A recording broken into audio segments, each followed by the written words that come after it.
Hello again. This is Faster Than the World Podcast. I am Jay Grande and my co-host Fritz here.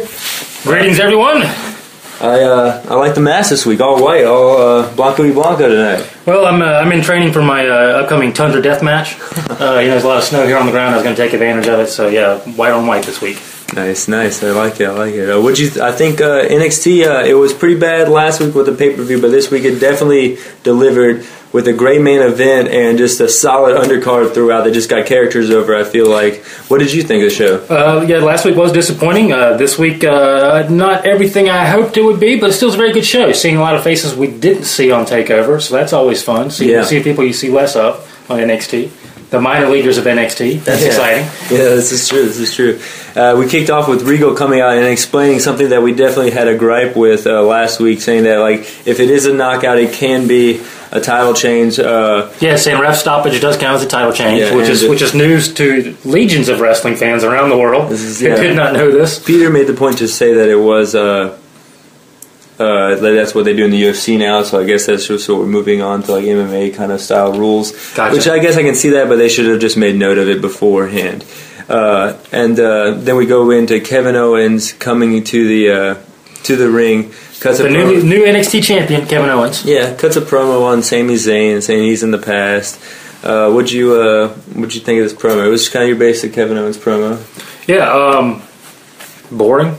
That's honestly what I thought. Boring way to open the show. Boring promo. Again, I got taken out of it immediately because the crowd's chanting "Fight Owens, fight Owens, fight," and he's clearly coming out to do a promo. So what are you guys marking out for? Calm the hell down. Okay, but then speaking of marking out, there's some guy in the ring, kind of a jobber, and then Rhino. Gore! Old school ECW / the only guy that's ever been on, I think he was on the Ring of Honor entrance for the theme song, and he was on the TNA theme song package to start the show off at the same time. I think you're right. And I don't know if this will hold true for many of our listeners, but I actually got to see the original incarnation of ECW live a couple times. So I remember seeing this ECW original back in the day before he made his WWE run. Yes, that's cool. And so, what do you think about Rhino? I guess in NXT.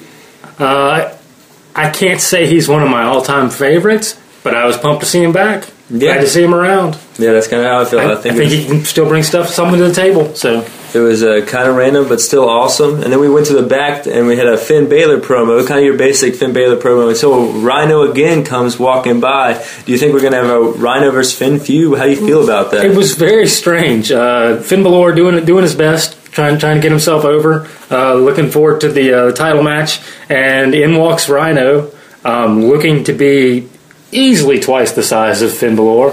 Yeah. And Rhino just kind of looks at him, and then as he's walking off camera, looks like he's just going to start laughing, like he's Jimmy Fallon in the middle of a sketch. Like it was the goofiest thing. But again, I was so happy to see him. That made me excited too. I was like, hey, I can Rhino laughing. That's awesome.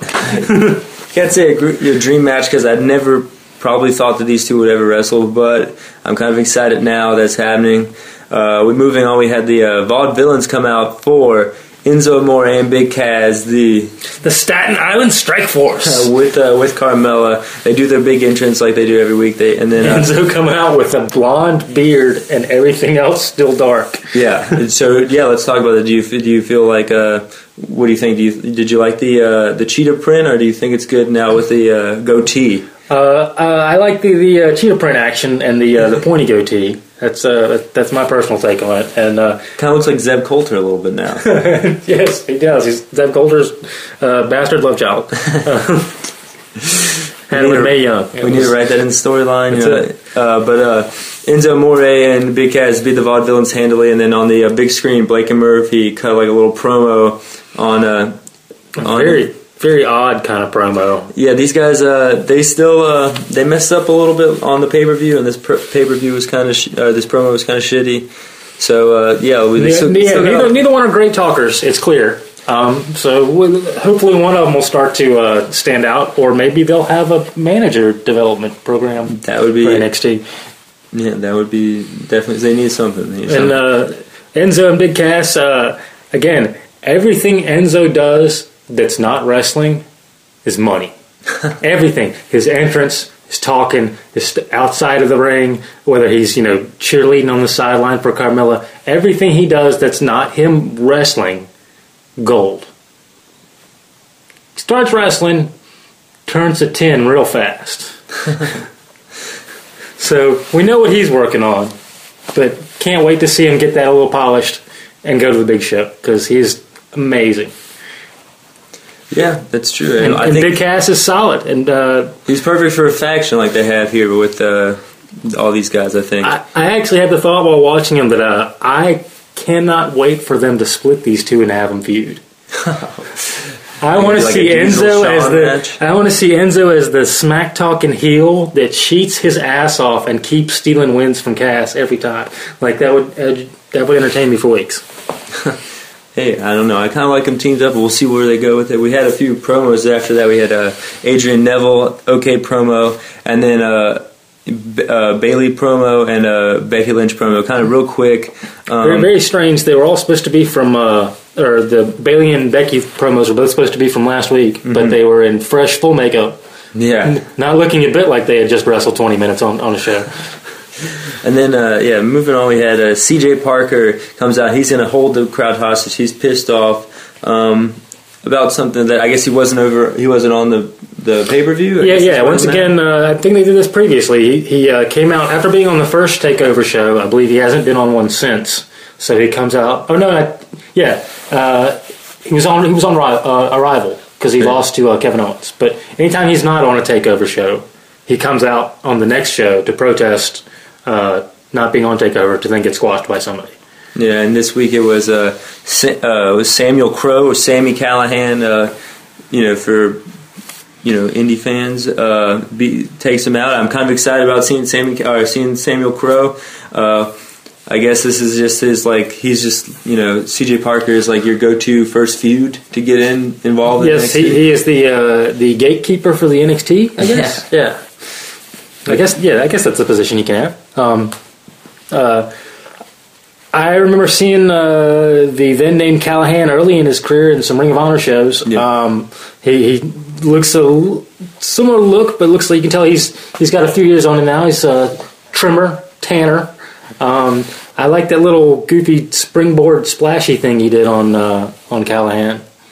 You mean on Parker? Oh no, Parker. Yeah. Yeah, I'm excited to see him. So they got like Rhino, they got Callihan, they got Kevin Owens. They got not necessarily taller, but they got like some stockier dudes in NXT now. Let's see what they do with this.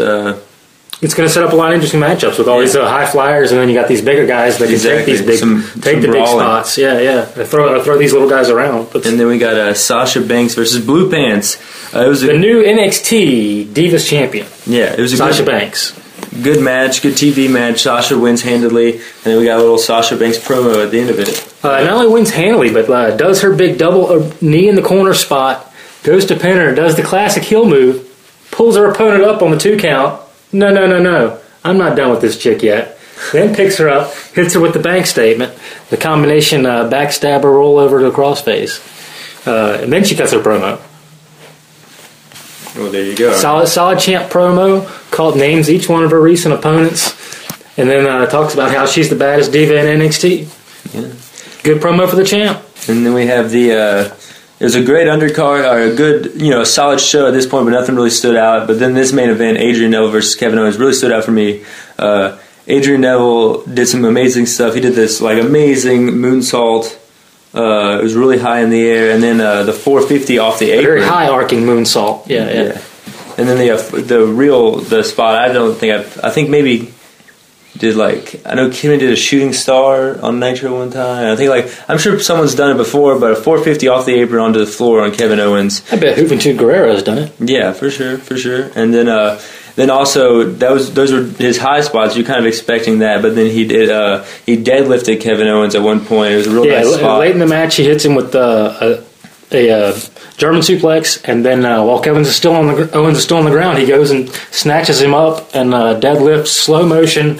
Really good, like a special Owens in a video game, he really had it. He hit the magic button and over he took him. Yeah, and Kevin Owens grabbing for the ropes and everything, really sold it. Wide-eyed, swinging for the ropes, really sold it. Like they did that spot in slow motion, and each one of them did everything exactly right with it. It was perfect. And then, but then it all building up to just this big power bomb, taking the wind out of the sails of the NXT arena, and Adrian Neville. Kevin Owens wins his first title reign, or title match. Yep. So got to see both singles champions on this week's show. That was exciting. I think they decided on a consistent commentary team with Rich Brennan, Albert, and Corey Graves. That's fun, because one thing I always disliked was I never knew if I was getting a good commentary group or a terrible commentary group from one week to the next. And this week, I think Albert and Graves are good, and then they got the one guy to kind of keep it together. I think they kind of argue with each other a lot. Yeah, and Brennan is definitely moving up in the developmental program. They're now using him on Superstars. Nice. Yep. So there you go. Well, that's it. That'll be this week's edition of Faster Than World podcast. I am Jake. I'm Fritz. Faster Than World, can't slow down.